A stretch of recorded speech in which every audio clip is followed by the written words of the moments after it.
Good morning, everybody. I'm Firefighter Tapia. Everybody knows me as Tap. This morning, we're going to be riding on Squad 7, and you're going to follow me around the whole shift. You're going to see a day in the life of a firefighter here at Station 7. Engine 7, 9, 5, 4, truck 5, squad 7, med 7, 1. 7 med 22, engine 7 med 22, MDA with injuries, currently on highway 5 Silver Road, currently on highway 4 Silver Road. Engine 1 level 1. We have one victim. 91 plan. Victim's at the alpha side door. Need medical.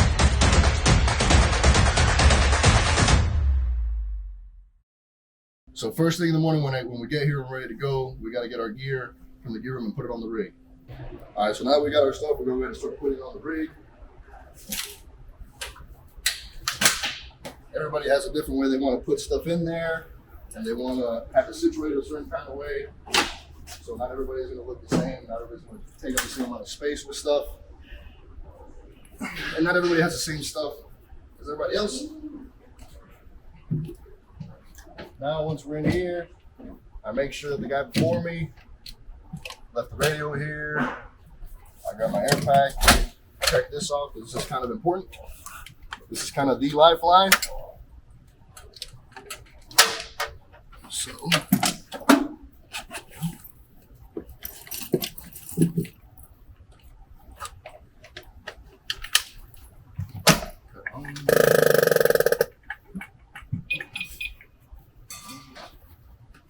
now we make sure that this works.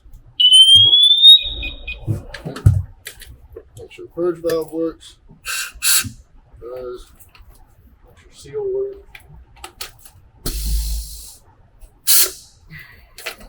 All that's good. Make sure the pack's looking good. Nobody messed it up from yesterday. Got plenty of air in it. And now, wait, turn it off.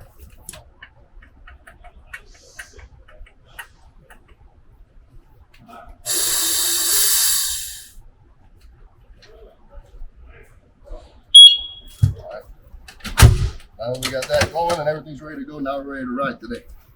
All right, so after I put everything on the truck and everybody's put everything on the truck, then we bring it outside and check it off. That's what everybody else is doing. Like the maintenance guys are doing that. The engine guys are doing that. So everybody does about the same thing with whatever rig they're on every morning.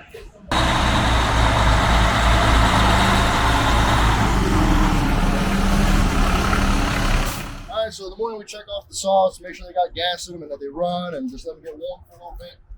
And this is all the saws we got. They're used for multiple different things. Use them for all kinds of stuff. But before we check them off, I gotta put on my super protective equipment that keeps me safe in case a chain busts on it or if something gets picked up somehow. Keeps my eyes being able to see and my hands being able to feel and my ears being able to hear. So very, very important protective equipment to check this equipment off.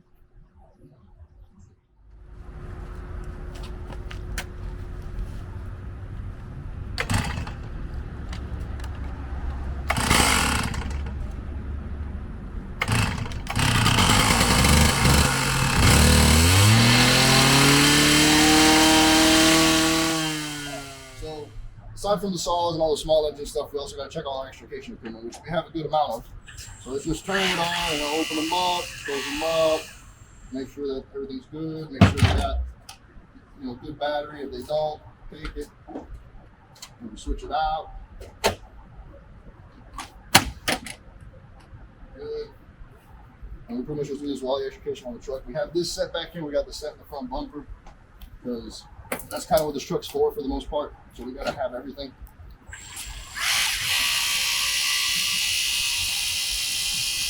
The main thing about this truck, in my book, that sets us apart from everybody else, and not that we're better than everybody else, just what sets us apart is the fact that we have guys that are very familiar with this truck, trained on certain things and certain disciplines of technical rescue, and that's kind of our bread and butter. That's what we like the most. That's what we all really care about. But we still work alongside everybody else in the department, and we still expect them to be up to par to what they're supposed to be. So Squad 7 is the only truck in the county like it. There's one in the whole county, and it goes to all the fires in the county, all the extrications. everything technical rescue, anything that's just out of the ordinary, not your standard run-of-the-mill call, we go to it.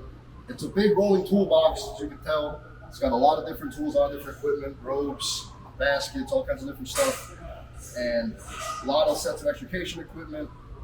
And we're pretty much just the do-it-all kind of truck, is the best way to put it.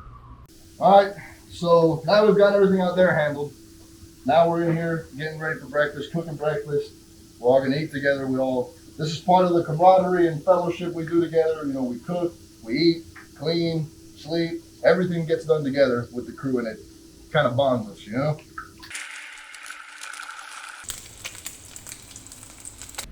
Now that we're done eating breakfast and food's got to get settled down, best thing to do while doing that is cleaning. We each got every shift we got a station to do, we got to do. Today it's laundry area and the bathrooms. So we're going to clean that and do all that together, because that way it's a lot easier when we all do it together. 916, engine 7, 916, engine 7, no response to a problem, I know. That was clear.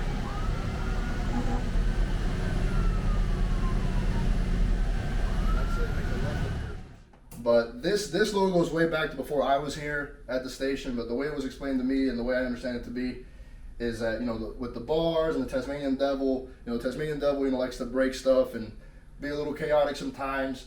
And we tend to do that a lot too, not just Squad 7, but the whole company in general. But we do it safely and you know, in a controlled manner.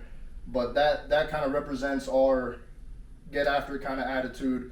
Something that looks impossible, like splitting the bars up, you know, we'll find a way to get it done. You know, you tell us to go break a hole in the wall and get to the other side, we're going to find a way to do it. You know, same thing with extrications and all that kind of stuff. So this kind of encompasses all of that in a good way to represent our station and our company as a whole. Engine 7, 9, 5, 4, Squad 7, Med 7, 1, Battalion 1, 2, Safety 1, Residential Fires.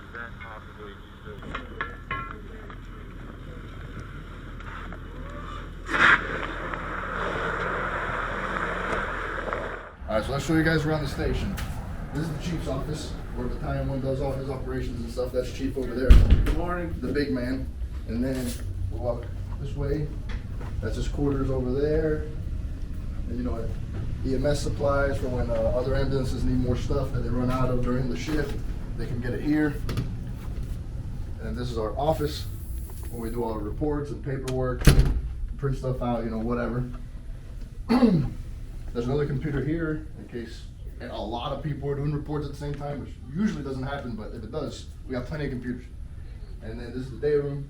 This is where the relaxing happens, where the unwinding happens, so we're not just like high strung and, you know, worried about the day.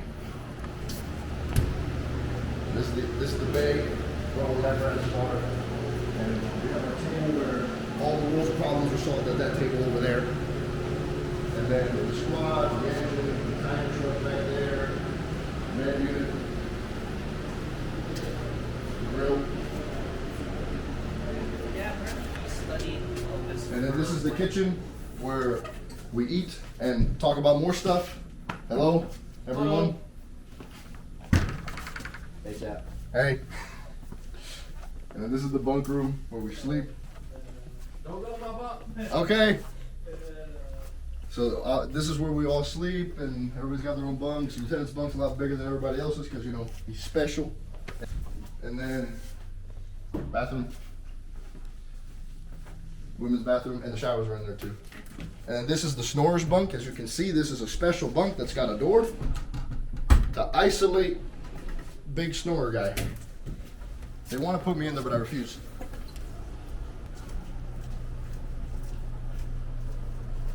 So this is the laundry room where we have our gears in here.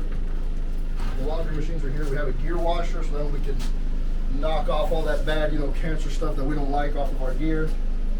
There's one in every battalion station has one. Freezer. Let's go here.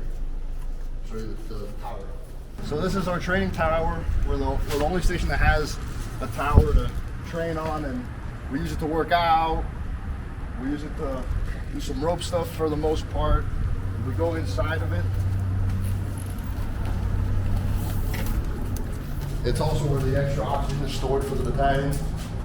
And then it's kind of like we also use it for like a confined space kind of training situation because, you know, this is kind of like a very small, tight area. So we use the inside of it for confined space and rope stuff, and then we can use the outside of it for, you know, going off the side and doing different stuff. But we can make a lot of scenarios happen with this thing. It's very good that we have this. Lets us train in-house with all the squad stuff and not have to like go find a big building somewhere. And this is supportive services dropping stuff off, probably med unit stuff. So, but yeah, that's the station. All right, we're on our way now to a medical call, cardiac arrest nearby. CPR is in progress by a bystander, and we're getting there. We're getting there right now. All right, now we've gotten to this point of the day where now we're getting dinner because we all got to eat together, but you know we also need to do groceries to do that. So now we're here at Kroger, right down the street from the station, and we're gonna get stuff for dinner, dessert, you know, and anything in between. So.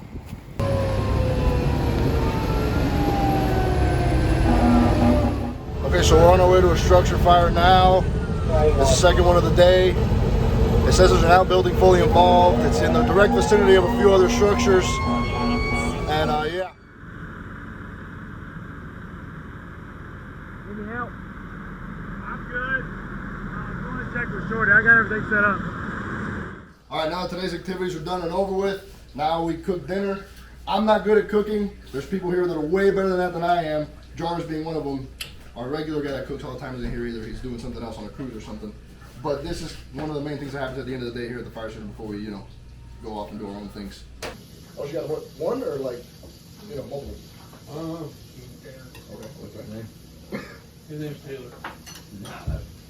So why I like being a firefighter and why I like the job in general is just because there's really no other feeling that kind of compares to like running a real good call and kind of grabbing somebody from the clutches, you know what I mean, and kind of bringing them back when you weren't expecting to, and actually feel like you're doing something, like you're making a difference in somebody's life, probably on the worst day of their life, you know. So that's a huge feeling that you can't really replace. And you know, all the guys you work with and all the teamwork, and it just makes you a job to be proud of, you know, and it's a good place to be.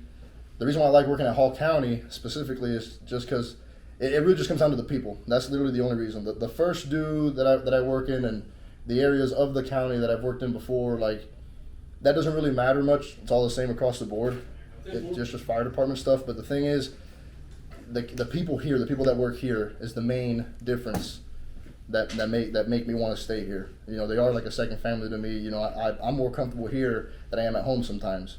You know, so that's a major difference. And some of the people up top, like certain battalion chiefs and some people that lieutenants and stuff, like, you feel like they actually got your back. You know, they're there for you to take some hits, and if something bad happens, and we look out for each other, you know. So 7 Med 22, engine 7 Med 22, MDA with injuries, Cornelia Highway at White Silver Road, Cornelia Highway at White Silver Road, Station 7 is first due, take traffic to EMS TAC 2648.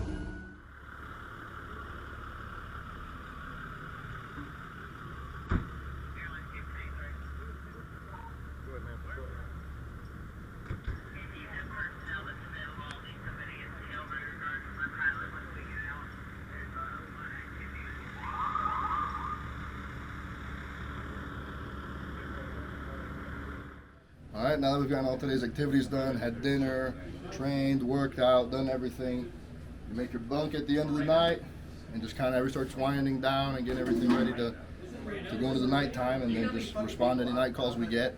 That's pretty much the whole day as a whole, as a day in the life of a firefighter. Thank you guys for hanging out with me today and taking a look at what it's like to be on the squad and be a firefighter in my position. And luckily we didn't get any calls last night, so that's good. That means people didn't have, like, you know, cats and dogs raining in their house, so that's always good. And yeah, other than that, this is pretty much what you could expect if you're going to be a firefighter, especially on the squad.